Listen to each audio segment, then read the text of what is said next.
काट लिया तो इधर मुझे ये लग रहा है कि तो मुस्कुरा रहा है, तो मैं विमूढ़ हो गई।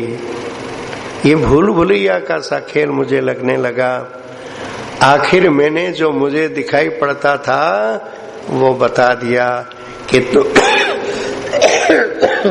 तुम कह रहे हो ये काट लेगा, और मुझे तो ऐसा लग रहा है कि ये तो मुस्कुरा रहा है और इसके भीतर तुम दिखाई दे रहे हो।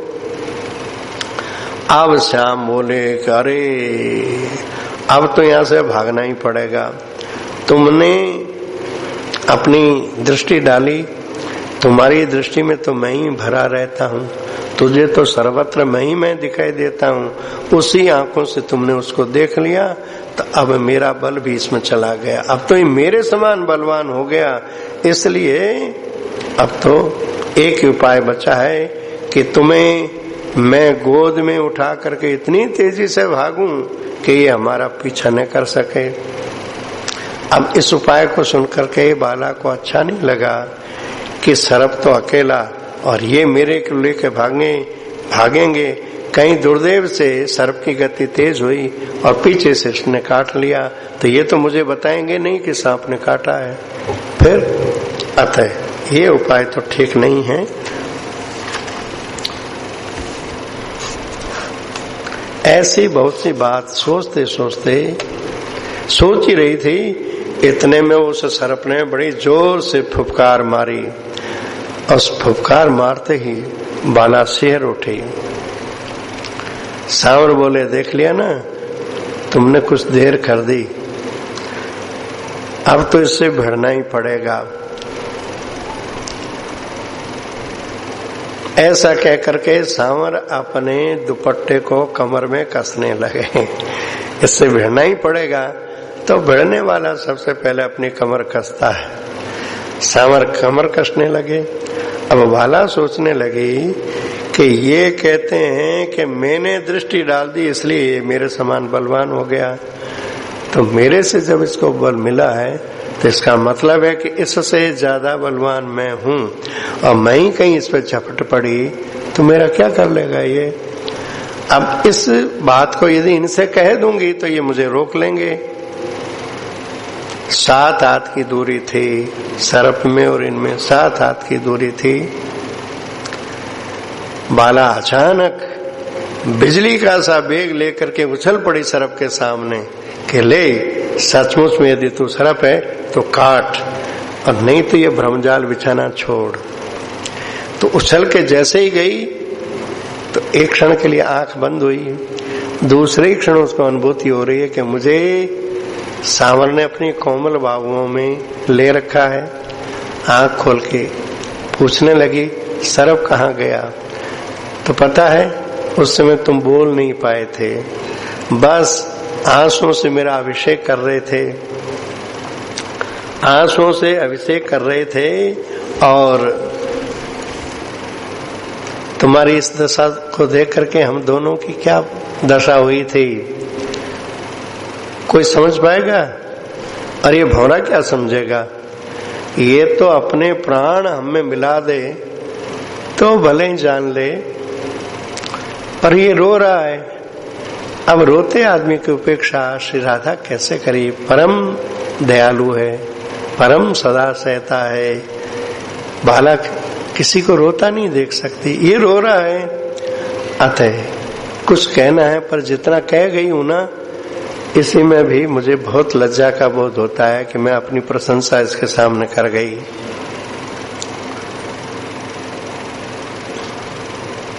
जब कुछ चेत हुआ तब तुमने उत्तर दिया। मैंने कहा ना, सर्प कहाँ गया? श्री कृष्ण जल्दी उत्तर नहीं दे पाए, इतने भाव में कि देखो ये कैसी है, राधा कैसी है कि इसको कितना ही डराओ, डर तो इसको छू नहीं पाता है, और मेरी सुरक्षा के लिए अपने प्राण भी झोंकने को तैयार हैं।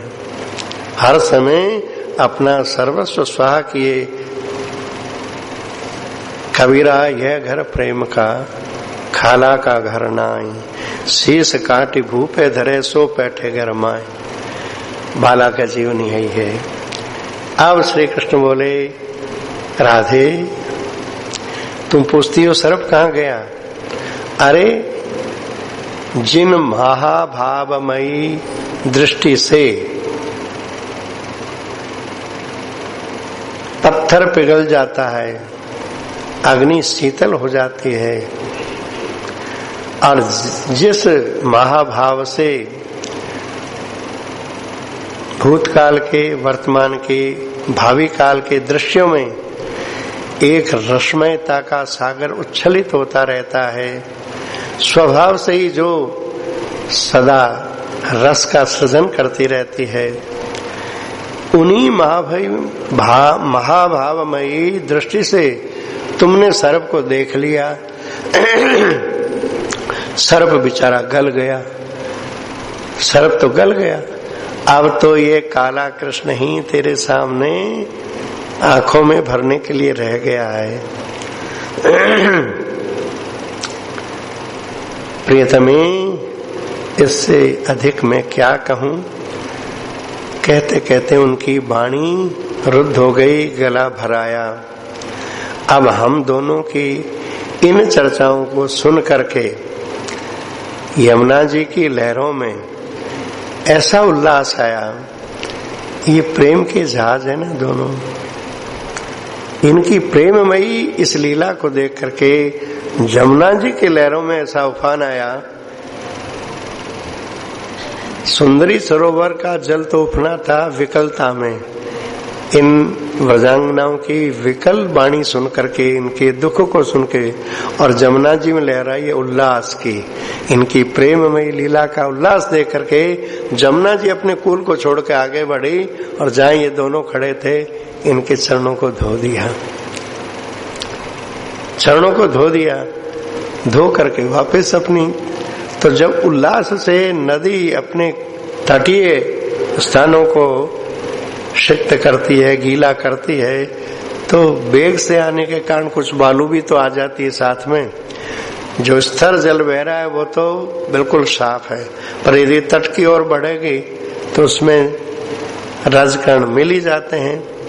तो वो रजकण, पानी तो यमुना जी का बह गया, वो रजगण चरणों से चिपके रह गए। और रजकण एक बार जब तक चरण गीले रहते हैं तब तक तो चिपके रहते हैं, जैसे ही वो धीरे धीरे सूखते हैं वो रजगण भी उतरने लगते हैं। तो ये जैसे ही चलने को तैयार हुए तो वो रजकण प्रार्थना कर रहे हैं, हे युगल, क्या हमें यहीं छोड़ करके चले जाओगे? एक बार तुम्हारे चरणों का आश्रय जो ले ले उसको क्या त्यागना उचित है? सायंकालीन लहरों का खेल देखते देखते इस समय तक मध्य रात्रि हो गई। चंद्रदेव अपना उज्जवल वितान आकाश में ताने हुए हैं और इधर इनकी ये वार्ता हो रही है। तो रजकणों की ये बात सुनते ही बाला ने आश्वस्त करते हुए कहा, नहीं नहीं, मैं नहीं छोड़ूंगी। मेरे से तनिक सा भी कोई संपर्क बना ले तो उसकी आशा मैं नहीं तोड़ती। क्यों नहीं तोड़ती? कि ये मेरे सामर देवता है ना, इनसे जो कह दूंगी वही ये मान लेंगे। जब इतने समर्थ सामर मेरे साथ हैं तो मैं किसी की आशा का खंडन क्यों करूं?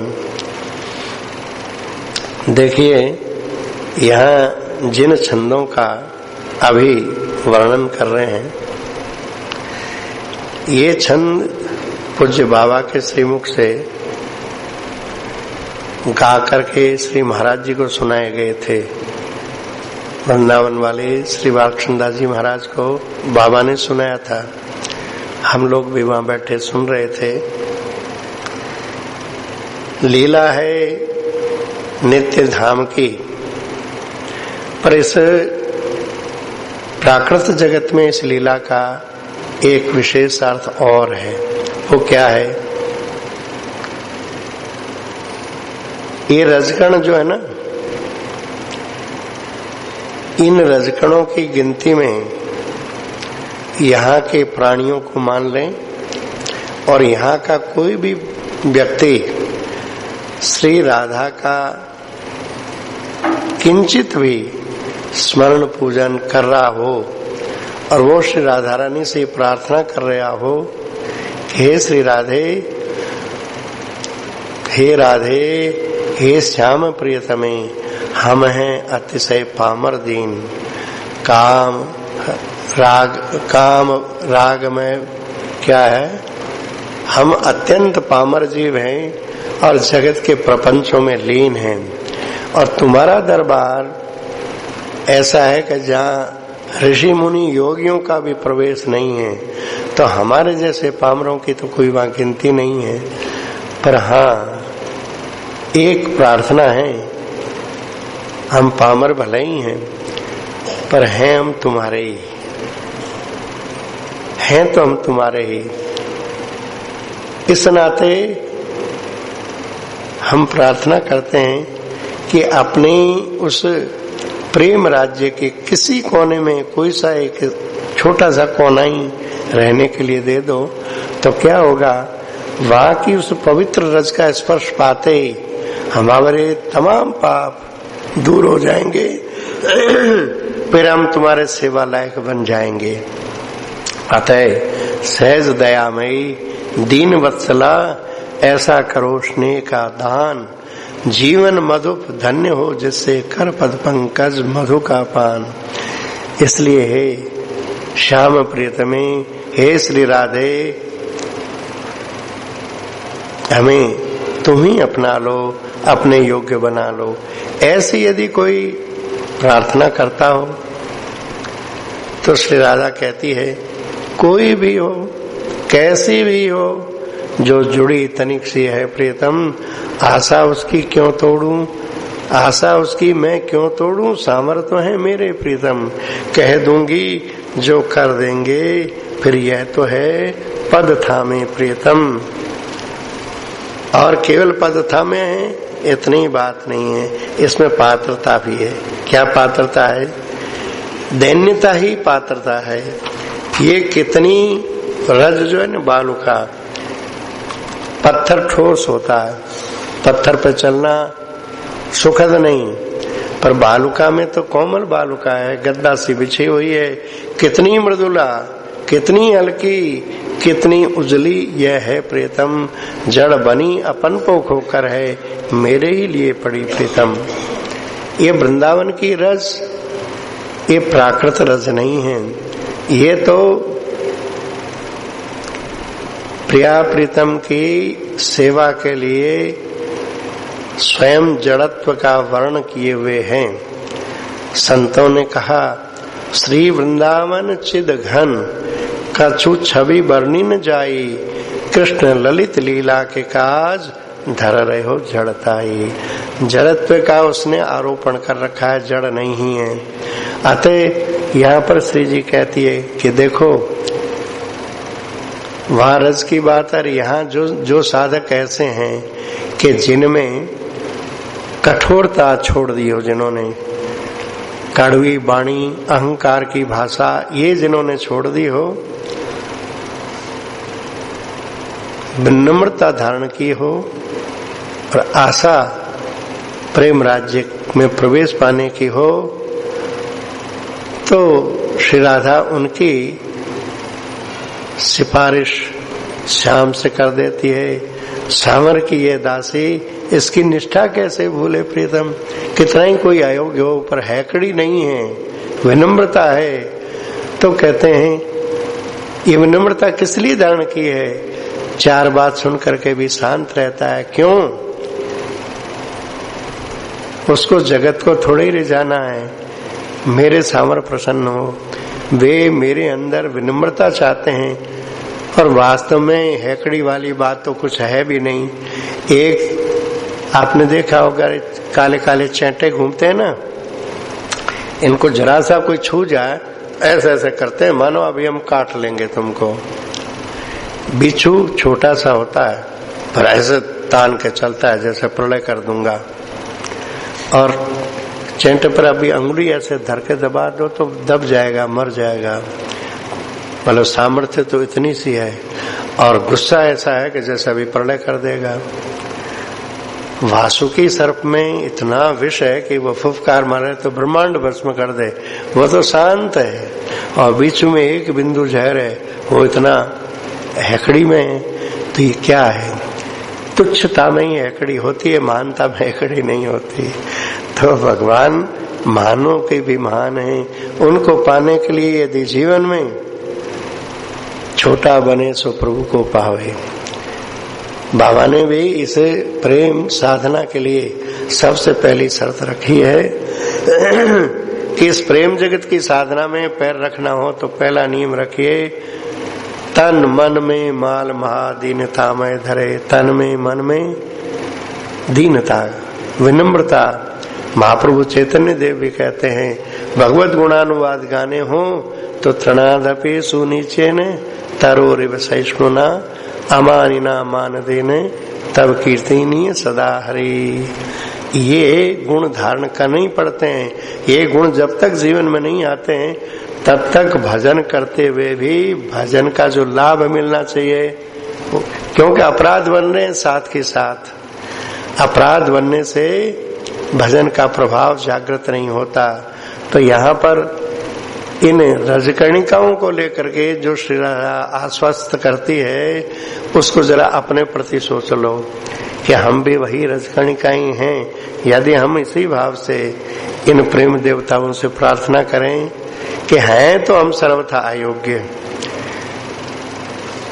काम क्रोध लोभ मोह में पगे हुए हैं, परंतु फिर भी पता नहीं क्यों तुम्हारी बात अच्छी लगती है, तुम्हारी बात अच्छी लगती है। कहीं हमें अपने योग्य बना लो, तुम कृपा करके बना लो। जीव की जो जितनी प्रकार की आसक्तियां हैं, यदि सपने में एक झलक भी भगवान की देख ले तो ये सारी आसक्तियां तत्क्षण दूर हो जाए। तो भक्त यही कहता है, गोपियां भी यही कहती हैं गोपी गीत में, हे प्यारे तुम्हारा स्वरूप कैसा है? सुरत वर्धनम।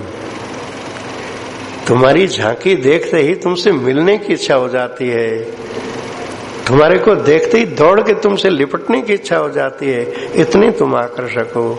सुरत वर्धनम शोक नाशनम। शोक क्या होता है? तुम्हें देखते ही सारा शोक विदा हो जाता है। सुरत वर्धनम शोक नाशनम स्वरित वेणुना सुष्ट चुंबितम। तुम्हारा अधरामृत जो है ना, ये निगोड़ी बंसी पीती रहती है। जो हमारी निधि है उसको ये बंसी पीती रहती है। तो हे प्यारे,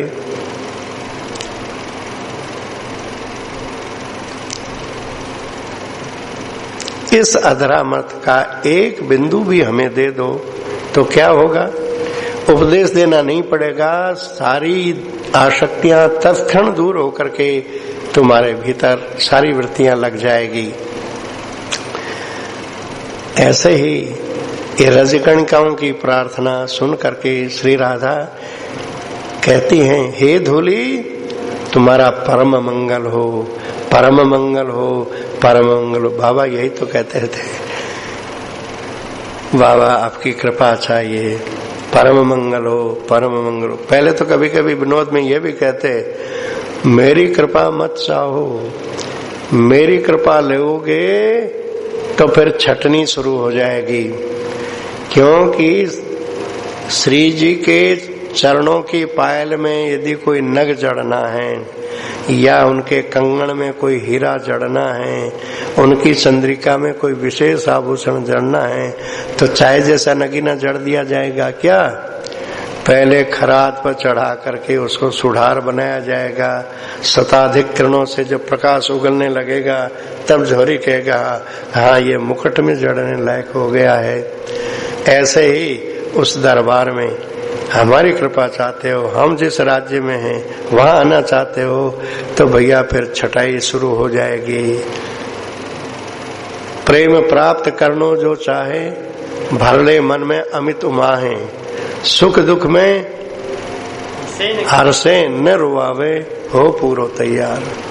सुख दुखाधिक द्वंद्वों को सहन करने के लिए मन में संकल्प कर ले कि ये आगंतुक चीजें, कभी सुख है कभी दुख है, इसमें क्या रोना हंसना, वहां पहुंचना है। तो इनको तो सहज भाव से सहन कर ले। बोले सहन क्यों कर ले?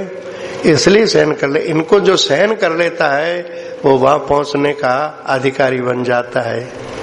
भगवान गीता जी में भी अर्जुन से कहते हैं, मात्रा स्पर्शास्तु कौन्तेय शीतोष्ण सुख दुखदाः आगमा पाइनो अनित्यांश तान तितिक्ष्व भारत है।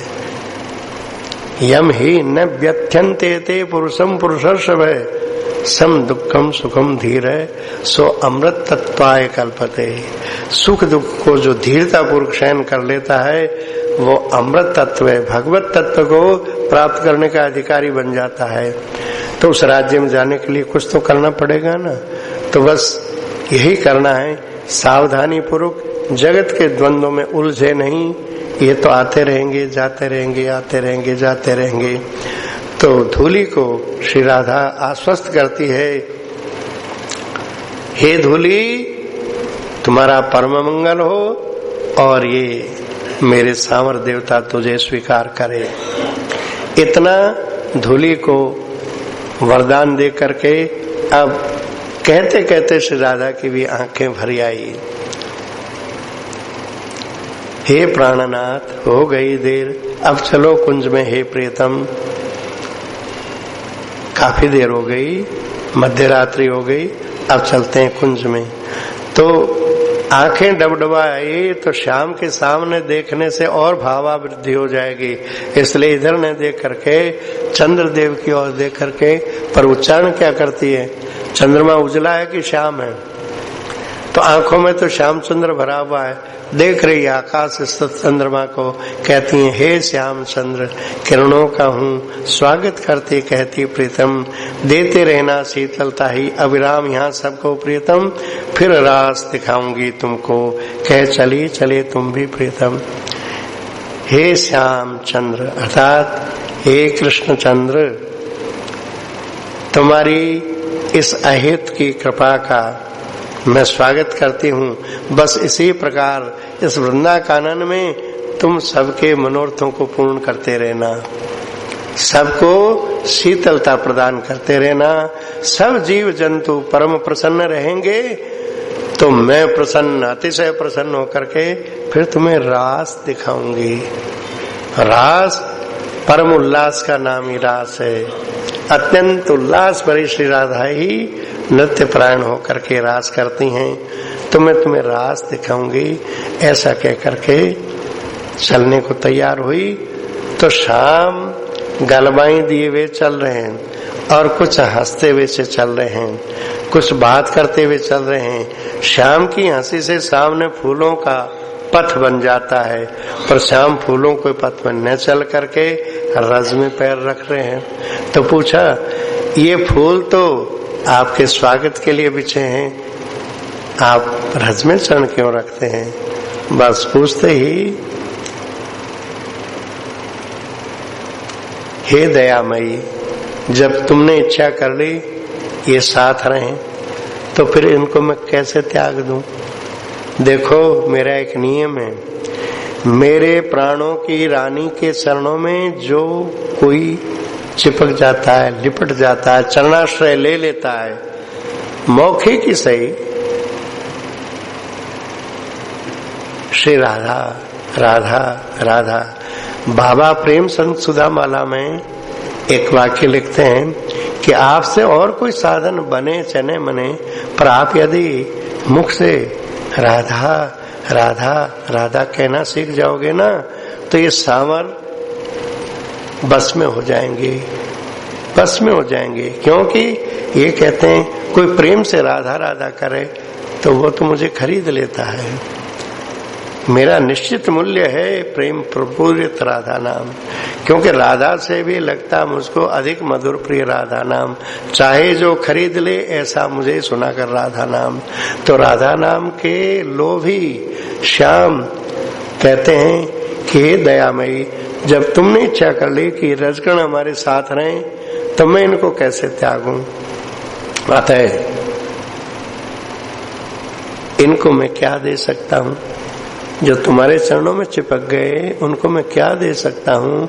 अर्थात हम लोगों में से कोई भी अपने को यदि ये समझता हो मेरे तो आधार श्री राधा के चरणारविंद, श्री राधा के चरणारविंद, श्री बाबा के चरणारविंद, बाबूजी के चरणारविंद, ऐसी यदि दृढ़ धारणा मन में कर रखी है तो विश्वास कीजिए ये महत वाणी है। हम तो अंधे हैं, हमें नहीं दिखता, पर इन महापुरुषों को ये दिखाई देता है कि सावर हमारे लिए जो दे सो थोड़ा, वो तो अपने को ऋणी अनुभव करने लगते हैं। देवी भागवत में एक श्लोक है जिसका भाव है राधा शब्द उच्चरित होते ही श्री कृष्ण अपनी उत्तमोत्तम भक्ति लेकर के उस सामने प्रस्तुत हो जाते हैं और धा कहते ही उसके पीछे पीछे डोलने लगते हैं। क्या कहा? एक बार और कहो ना, एक बार और कहो ना। ऐसा श्री राधा नाम श्री कृष्ण को नक्सिक प्रेम में भर देता है। अब जब ये बात कही श्याम ने तो सुनकर राधा रो उठी, खड़ी न रह पाई। पास में ही श्याम सुंदर खड़े थे, उनके कंधे का सहारा लेकर के जैसे कोई लुढ़क जाएगी इस तरह से कंधे का सहारा लेती हुई लड़खड़ाती हुई चरणों से निकुंज में पहुंची। और पहुंची, वृंदा देवी ने पहले से ही कमलों की सैया वहां तैयार थी, आती आंख बंद करे उस पर लेट गई। भावों में इतनी विभोर है, मन ही मन सोचती है सामर सा रसिक और नहीं, सामर जैसा प्रीति का निर्वाह करने वाला और नहीं। हृदय न्यौछावर है, पुनः पुनः अर्पित को अर्पित कर रही है, सदा समर्पिता है, फिर भी अभी भी लगता है कि मैं पूर्ण समर्पित नहीं हो पाई। हे मेरे सावर देव, बस उनका स्मरण करती हुई विवल दशा में है। अब सावर चरणों के पास बैठ करके उन चरणों को, अभी रज में चल के आए ना, उन चरणों को अपनी अलकों से पहुंच रहे हैं और पहुंचते पहुंचते एक बात कहते हैं, हे राधे तुम तो सबकी रुचि रख लेती हो, मेरी भी एक अभिलाषा पूरी कर दो।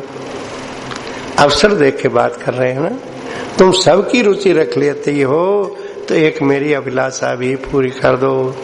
देखो मैं भी चिरकाल से मन में ये आशा लिए बैठा हूं कि तुम्हारे इन मृदुल चरणों पर केवल मेरा ही स्वत्व रहे, अथवा जिनका मन बुद्धि अहम मेरे जैसा जलदाभ, अर्थात मेरा चिंतन करते करते वो मेरे चिंतन में डूब गए हों, ऐसे जो हैं वे भलाई स्पर्श कर ले, और कोई नहीं। तो अब श्री राधा इतनी भावाभिभूत है कि मुख से तो कुछ बोल नहीं पाती है, पर आंखों के इशारे से वो संकेत करती है, हे प्रीतम जिसमें तुम्हें सुख हो उसी में मैं सुखनी हूँ। हे जीवन धन मैं तुम्हें कभी म्लान न देखूं, तुम्हारा कोई मनोर्थ अपूर्ण होता हुआ न देखूं। मेरे तन का कण कण का अस्तित्व, तन का मन का अस्तित्व प्रतिपल तुम्हें नवीन सुख देने के लिए ही है। इस प्रकार पलकों से इशारा करती हुई मौन लेटी हुई है। इशारा ये विदग्ध माधव है, ये चतुर माधव है, ये समझ गए, इसलिए अपनी अलकों से उसको लालित करने लगे। और बाला कहती हैं, हे प्रीतम कब सवेरा हो गया पता ही नहीं चला, कब सवेरा हो गया पता ही नहीं चला। तो हे भ्रमर अब समझे तुम कि मैं क्यों मना कर रही हूं, तुम मेरे चरणों को मत स्पर्श करना। ऐसा कहते कहते बाला की कमल जैसी पलकें मुद्रित हो रही है, मुदित हो रही है। फिर भी वो मुख से धीरे धीरे कुछ रसीली बात कह रही है, पर इतनी धीरे बोल रही है कि उसके उस धीरे धीरे बोलने को केवल जो सर्वस्व समर्पित की हुई सखियां थी वो तो उनके होठों के हिलने के स्पंदन को भी समझ रहे हैं कि क्या कह रही है, पर जिनके मन में मोह जनित जल का थोड़ा सा भी बुदबुदा शेष है वो न तो सुन सकेंगे न समझ सकेंगे। हाँ, उस समय गुलाब की पांखड़ियों की तरह के बाला के उन होठों को हिलते हुए दिनकर ने देखा। रात में दिनकर कहाँ से आ गए? बोले हाँ, ये राज्य ही ऐसा है कि इस राज्य में कब कौन उपस्थित हो जाएगा। दिनकर ने देखा, आकाश ने देखा, वायु ने देखा, जल ने देखा और पृथ्वी ने देखा। इन पंच तत्वों ने श्री राधा के इस गुलाब श्री के होठों को धीरे धीरे स्पंदित होते हुए देखा और उस देखने का प्रभाव क्या पड़ा इन जड़ तत्वों पर भी, इन पंच तत्वों पर भी। सूर्यनारायण अग्नि तत्व के बोधक है ना, तो इन पर प्रभाव क्या पड़ा? तो कहते हैं आकाश को निर्लिप्त कहा गया है, पर बाला के इस धीरे धीरे बोलने रूपी शब्द गुण को आकाश ने अपने में धारण कर लिया। वायु श्री राधा के इस स्पंदन को देखे निरंतर चंचल हुआ, घूम रहा है।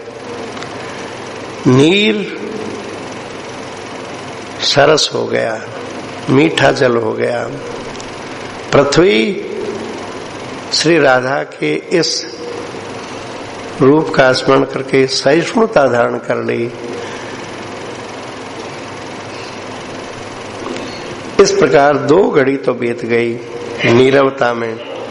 इसके बाद मानो फिर कोई भाव की लहर उठी और इस बार वो मधुर तारों की जैसे कोई झनकार होती है, इतनी मधुर वाणी में बोली, पर चित्त में खिन्नता लिए वे बोली।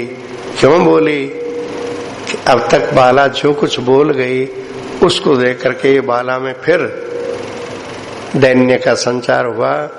इसलिए वो कहती हैं, हे भ्रमर, लगता है मेरी बुद्धि विक्षिप्त हो गई है, मैं आगे पीछे ठीक से सोच करके नहीं बोल पाती हूँ। तुम रो रहे हो और मैं तुम्हें कथा सुनाने लगी। बताओ, जल्दी से बताओ, क्यों रो रहे हो? मैं तुम्हारी सारी व्यथा हर लूंगी।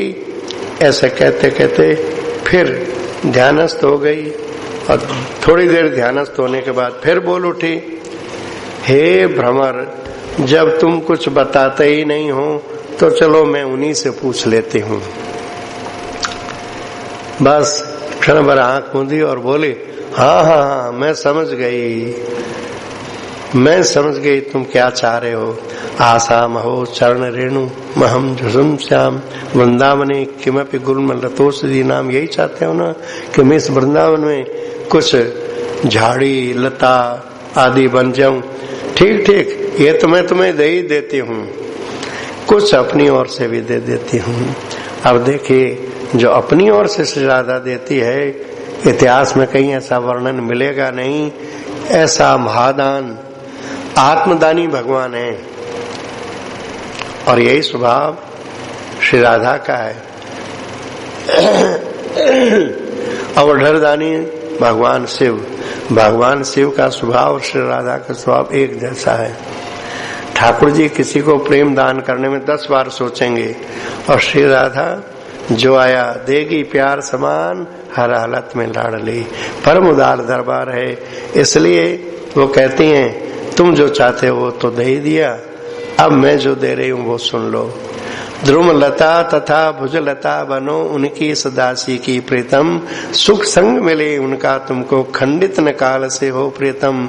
मेरी इस अरुण कंचुकी के बंधों में बंधी हुई प्रीतम, अनुरक्त नित्य सहस्री रहे, सौरभ देती तुमको प्रीतम। ये 1101 छंद है, स्मरण रखने योग्य।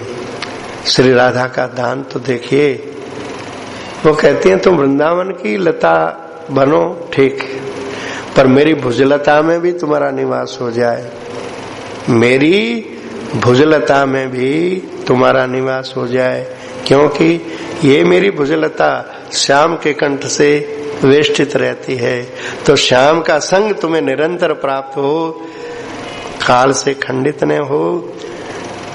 वो श्याम की अनुरक्ति रूपी सहचरी तुम्हें नित्य नव सौरभ देती रहे। लताओं में पुष्प आते हैं ना, लताओं में पुष्प आते हैं, तो सौरभमय लता के पुष्प, कोमल लताओं की सौरभमय पुष्प, बड़े कोमल छोटे छोटे पुष्प, तो कहती हैं देखो श्याम की प्रीति मेरी कंचुकी के बंधों में बंधी हुई है। और कंचुकी कैसी है? अरुण कंचुकी है, और उसमें कसनी बंधी हुई है, दोनों तरफ कसनी की संख्या है 49। श्री राधा की कसनी में जो गांठें वे 49। ये 49 क्या है? ये 49 एक संकेत है, श्री जी की कायव्यू सखियों की संख्या है 49। ये श्री जी के भावों का ही प्रकाश करती है। तो श्री जी कहती हैं, हे प्यारे भ्रमर, मेरी कंचुकी के बंधों में बंधी हुई श्याम की अनुरुक्ति रूपी सहचरी निरंतर तुम्हें सौरभ प्रदान करती रहे, तुम्हारे जीवन को रसमय बनाते रहे। इतना कहते कहते बाला लुढ़क पड़ती है ललिता की गोदी में। बड़ी सहचरी उसका सिर गोदी में लेकर के कहती है, हे दूत, अभी तुमने जो देखा है ना, ये संदेशा सुना देना सामर से। उनके वियोग में इसकी क्या दशा हुई है देख रहे हो ना, तुम तो इसको क्षण भर के लिए दिखे थे, इसने ये सारी बातें तो इस भ्रमर को कह दी, पर मैं ललिता कह रही हूं, जो भ्रमर से कहा है ना वो अक्षर से तुम्हारे लिए सत्य होगा। इतना कहते कहते वो ललिता रानी भी मूर्छित हो जाती है। अब ये उद्धव जी इन दोनों के चरणों की धूली में वहां पर लौटपोट होते हैं, और लौटपोट कितनी देर हुए? बोले 2 घड़ी तक, 48 मिनटों तक वहां पर लौटपोट होते रहे। इसके बाद उन्नमत्त की तरह हाथ ऊपर करके मथुरा की तरफ दौड़ गए, मथुरा की तरफ दौड़ गए। तो जाकर के वहां क्या क्या सुनाया है, ये एक अलग पूरा प्रकरण है। यहाँ जब उद्धव जी चले जाते हैं तो कहते हैं, ये सारा अनुभव बाला को कितनी देर में हुआ? नंदगांव से आती हुई पीपल के वृक्ष नीचे थोड़ी सी विश्राम की झपकी आई और सपना देख लिया। सपना देख लिया, अब नींद खुली है, अब सचमुच में आंख खुली है। तो ऐसे ही चकित होकर के चारों तरफ देखती है। ऐसा रहस्यमय सपना, 100 वर्षों तक का सपना, और उसमें भी ऐसी ऐसी लीलाएं, और अभी अभी जो उद्धव जी को वरदान दिया उसकी स्मृति। तो अब जगी तो है, खड़ी भी हुई चलने के लिए, पर पैर ठीक से नहीं पड़ रहे हैं, डगमगाते हुए पैर चल रहे हैं। ऐसा लगता है इसने कोई बहुत बड़ा नशा कर लिया है। नशे में जैसे आदमी ठीक नहीं चल पाता, ऐसे वो मानो मद पिए हुए हो, इस प्रकार से डगमगाती हुई चलने लगी। इतने में ही भान हुआ कि सांवर आए हैं और गलवाएं दे करके चलने लगे। जब राधा से न चला जाता है तो सारा तो सांवर का ही है न। आए तो कहती है चलो प्रीतम राधा कुंड पर चलते हैं। धारामय कुंड, धारामय उलट के पढ़ो राधामय। राधा कुंड पर चले। आए तो राधा कुंड के उत्तर में श्री ललिता कुंज है। ललिता कुंज में बैठ करके श्री राधा को क्या अनुभव हो रहा है? वो कह रही है सामने एक पीपर दिखाई दे रहा है, ऐसा पीपर जिसकी जड़ें ऊपर कुएं, तना नीचे कुएं, शाखाएं नीचे कुएं, पत्ता नीचे कुएं। ऐसा वृक्ष कहीं देखा है? पढ़ा है खाली शास्त्रों में, ऐसा पेड़ होता नहीं। पर ये सामान्य वृक्ष नहीं है, ये संसार वृक्ष है, जिसके लिए भगवान गीता जी के 15 अध्याय के पहले श्लोक में कहते हैं ऊर्ध्वमूल मधस्शाख है अस्प्रथम प्राहुरव्ययम छन्दांस यस्य पर्णानि यस्तम वेद स वेदवित्। इस संसार वृक्ष के तत्व को कोई जान लेता है तो वो वेद के तत्व को जान लेगा, क्योंकि इस संसार वृक्ष की उत्पत्ति भगवान से हुई है। भगवान ही सर्वोपरि हैं। भगवत धाम से फिर ब्रह्मलोक, ब्रह्मा जी इस भगवान हुए मूल जड़, ब्रह्मा जी हुई शाखाएं, और ब्रह्मा जी से फिर आगे के देव जगत की, मनुष्यों की, त्रियग योनियों की, सबकी उत्पत्ति हुई है। ऐसे ये संसार वृक्ष ऊपर की जड़ वाला, वेद इसके पत्ते कहे गए। वेद पत्ते क्यों कहे गए? संसार में कैसे जीना चाहिए, यहाँ समृद्धि हो और परलोक में भी सदगति हो, इसका विधान वेद बताते हैं। तो कोई पेड़ हो और उसमें सुंदर सघन पत्ते हो तो पेड़ अच्छा लगता है। ऐसे ही मानव जीवन सुशोभित तभी होगा जब वेद वाणी का आश्रय लेकर के आचरण होंगे, नहीं तो झाड़ झंकाड़ की तरह ही रह जाएगा। तो अब इस प्रकार का जो वृक्ष है अर्थात संसार वृक्ष है, इस संसार वृक्ष के नीचे उसकी अर्चना करके, अब पहले छंद को याद करो प्रीतम काव्य के सबसे पहला, इन धुंधली आंखों से सब कुछ मैं देख नहीं पाती प्रीतम, सपना सा विश्व बने तुमको मैं प्यार न दे पाई प्रीतम। इस छंद से यहाँ इसको बैठाओ। श्री राधा क्या कहती है? श्री राधा की दृष्टि में संसार कुछ नहीं है, सांवर ही सांवर है, सांवर ही सांवर है। पर ये जैसा वेश बना के सामने खड़े हैं, इस वेश को श्री राधा अत्यधिक प्यार देना चाहती है, पर कहती है तुम्हारी लीला इतनी रहस्यमयी है कि उस रहस्य का ठीक ठीक अनुसंधान नहीं कर पा रही हूं। इसलिए जैसा प्यार मेरी ओर से तुम्हारे प्रति उद्वेलित होना चाहिए, नहीं हो पा रहा है। इसी बात का मन में व्यथा है। वह खेल मनोहर था जिसमें गुरुदेव बने तुम थे प्रीतम। हे प्रीतम, तुम ही तो पोद्दार महाराज के रूप में गुरुदेव पद स्वीकार करके मेरे सामने आए थे। अतः अब प्राणों में व्यथा लिए हुए तुम्हारी अर्चना करने के लिए मैं बैठे हूँ। व्यथा लिए हुए अर्थात देखो, ये प्रेम जगत का दैन्य ऐसा है, सर्वस्व समर्पण करने के बाद में भी लगता है मेरे द्वारा ठीक ठीक अर्चना हो नहीं पा रही है। वो राधा इस संसार रूपी वृक्ष को क्या कह रही है, उसके नीचे उसकी अर्चना करके उसको क्या शिक्षा दे रही है? ये शिक्षा छंद संख्या 1108 और फिर 1009 आगे 3-4 श्लोक जो हैं, ये छंद जो हैं, ये श्री राधा के वाक्यों का अब तक जो कुछ बोली है उसका सार है, सार है।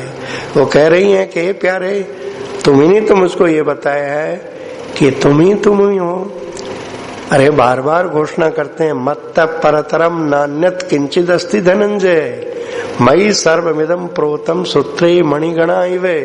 इसकी घोषणा गीता में बार बार कहते हैं। तो तुम्ही ने तो ये बताया है कि तुम ही हो, अथवा तुम ये भी कहते हो कि नहीं, राधा ही राधा है, तुमरे बिना न मैं हूं, मेरे बिना न तू रखते अस्तित्व, अविनाभाव विलक्षणीय सम्मदेयी बस जीवन तत्व, ये भी तो तुम ही कह रहे हो। तो ठीक है, और फिर तुम ही कह रहे हो कि नहीं नहीं, हम दोनों हैं, हम युगल ही इस संसार मंच पर लीला कर रहे हैं। संसार कुछ नहीं है, हम ही संसार के रूप में दोनों लीलायमान हैं। तो हे प्यारे, तुम भले ही कह दो कि राधा ही राधा है, राधा के बिना मेरा अस्तित्व नहीं, मेरे बिना तुम्हारा अस्तित्व नहीं, पर एक बात ध्यान कर लो, मैं तो तुम्हारा प्रतिबिंब हूं। प्रतिबिंब की अलग सत्ता होती है क्या? बिंब के बिना प्रतिबिंब की सत्ता नहीं होती। तो तुम ही तुम हो, यही सत्य है। हे प्यारे, ये खेल तो तुम्हारा ही समझाया हुआ है। वृंदावन की सारी लीलाएं सच्चिदानंदमय लीला है, और सच्चिदानंदमय कौन है? बोले श्री कृष्ण है। सतचित आनंद, संदनी शक्ति, चिति शक्ति, आह्लादनी शक्ति, ये तीनों के रूप में कौन विलसित हो रहे हैं? बोले ये नंदन नंदन श्री कृष्ण ही तो विलसित हो रहे हैं। ये श्री राधा ने इस संसार वृक्ष को शिक्षा दी, अर्थात हम लोगों से कहा, हम लोगों से श्री राधा कह रही है कि भैया मेरे सामर का तुम निरंतर स्मरण करो, मेरे सामर कृपा करेंगे ना, तभी तुम मेरे को समझ पाओगे कि राधा क्या है। बिना श्री कृष्ण भजन किए राधा तत्व क्या है नहीं समझ में आएगा। इसलिए मैं तो उन्मुक्त हृदय से पुकारती हूँ, राधिका रमन निरवधि जय जय। हे मेरे प्रीतम, तुम्हारी निरंतर जय हो, जय हो। हे अम्बुज नयन, तुम्हारी सदा जय हो। हे नंदनंदन, तुम्हारी सदा जय हो। हे मेरे नाथ, तुम्हारी निरंतर जय हो। हे गोपिका प्राण, हे मन मत मथन, हे विश्वरंजन, हे मेरे कृष्ण, तुम्हारी अहरनिश रात दिन सर्वदा जय हो, जय हो, जय हो। तुम भी मुझ राधा के साथ निकुंज में विहार करते हो, कुंचित कुंतलों को धारण किए हुए, मुरली धारण किए हुए, मेरे प्राणेश्वर के रूप में मुझे अपनी आंखों में बसाए हुए, मेरे भावों का प्रमोदन करने के लिए, प्रसन्न करने के लिए तुम निरंतर उत्सुक रहते हो। इसलिए हे प्रीतम, तुम्हारी सदा जय हो, जय हो। तुम मुझे से कुछ सुनना चाह रहे थे ना, इसलिए जैसे तुमने चाहा, जैसे अपने खिलौनों को तुमने नचाया, मैं तुम्हारा ही तो प्रतिबिंब हूँ। तो बिंब जैसा जैसा इधर उधर होता है, प्रतिबिंब भी वैसा ही बनता है। तो हे प्यारे, जिस प्रकार से तुमने प्रेरित किया, उस प्रकार से मेरी ये रचना कुछ बोल गई, क्योंकि मेरा तो अनंत काल से तुम्ही से तो गठजोड़ है। तुम जब चाहोगे, जैसा चाहोगे, वैसी लीला होती रहेगी। अतः हे यशोदानंदन, हे वनमाली, हे मोहन, तुम्हारी जय हो, जय हो, जय हो। प्राणाधिक कृष्ण, हे कुंज जनेश्वर, जय हो, जय हो। तो श्री कृष्ण से रहा नहीं गया। अर्जुन का हे कुंजेश्वरी राधे, हे प्राणेश्वरी राधे, तुम्हारी जय हो, तुम्हारी जय हो। हे प्राणाधिक श्री कृष्ण, जय कुंज जनेश्वर। हे प्राणाधिक मत कृष्ण, जय कुंज जनेश्वर। जय जय प्रीतम काव्य जय जयकार से शुरू होता है और जय जयकार करके ही एक दूसरे के प्रति अत्यंत ही अपने प्रेम जनित उद्गारों को व्यक्त करते हैं। ये प्रेम के सागर प्रेम में ही निरंतर डूबते लहराते रहते हैं। संसार वृक्ष को ये प्रेम की अधिष्ठात्री श्री राधा बस एक ही संदेश, मुख्य रूप से एक ही संदेश दे रही है कि हे संसार के प्राणियों,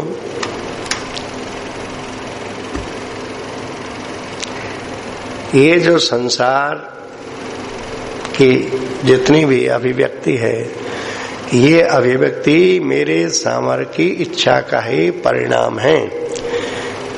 और सामर की इच्छा से, भगवान से ही जब जगत की उत्पत्ति हुई है, तो सत वस्तु से असत वस्तु का उत्पन्न नहीं होती। सत वस्तु से सत वस्तु का ही निर्माण होता है, पर सत वस्तु का निर्माण उन्होंने ऐसा किया है कि जिसमें उन्होंने अपनी जड़ प्रकृति को इसमें संयुक्त कर दिया।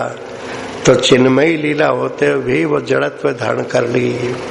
इसलिए बिना श्री कृष्ण की भजन क्रिया के इनकी माया के रहस्य को नहीं समझ सकोगे।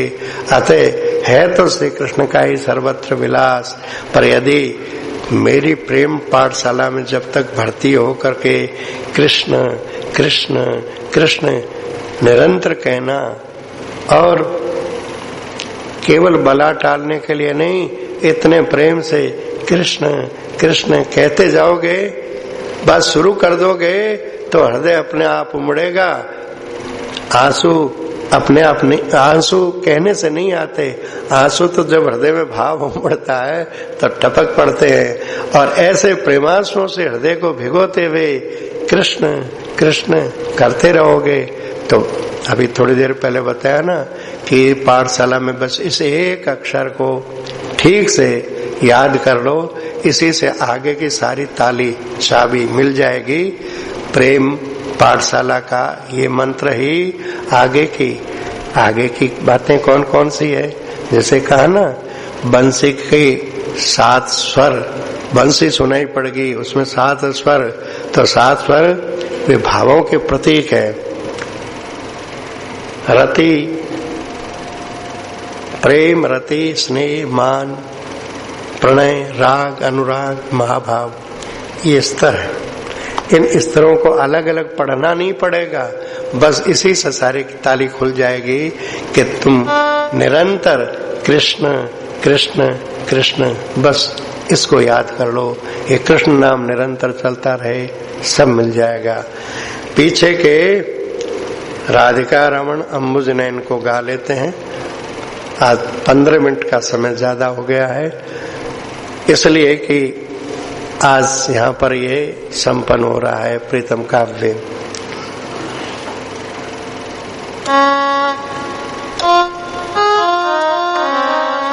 जय जय प्रियतम, जय जय प्रियतम, जय जय प्रियतम, जय जय प्रियतम, जय जय प्रियतम, जय जय प्रियतम, जय जय प्रियतम, जय जय प्रियतम। राधिका रमण निरवधि जय जय, जय अम्बुज नयन सदा प्रियतम। राधिका रमण निरवधि जय जय, जय अम्बुज नयन सदा प्रियतम। जय सतत नंद नंदन जय जय, जय नाथ निरंतर हे प्रियतम। जय सतत नंद नंदन जय जय, जय नाथ निरंतर हे प्रियतम। गोपिका प्राण सर्वदा तथा, जय मन्मथ मथन अहो प्रियतम। गोपिका प्राण सर्वदा तथा, जय मन्मथ मथन अहो प्रियतम। चिरकाल वे विश्वरंजन जय जय जय कृष्ण अहरनिश हे प्रियतम। चिरकाल विश्व निरंजन जय जय जय कृष्ण अहरनिश हे प्रियतम। राधे राधे राधे जय जय जय श्री राधे। राधे राधे राधे जय जय जय श्री राधे। जय राधे राधे राधे जय जय जय श्री राधे। राधे राधे राधे जय जय जय श्री राधे। जय राधे राधे राधे जय जय जय श्री राधे। जय राधे राधे राधे जय जय जय श्री राधे। जय राधे राधे राधे जय जय जय श्री राधे। जय राधे राधे राधे जय जय जय श्री राधे। जय राधे राधे राधे जय जय जय श्री राधे।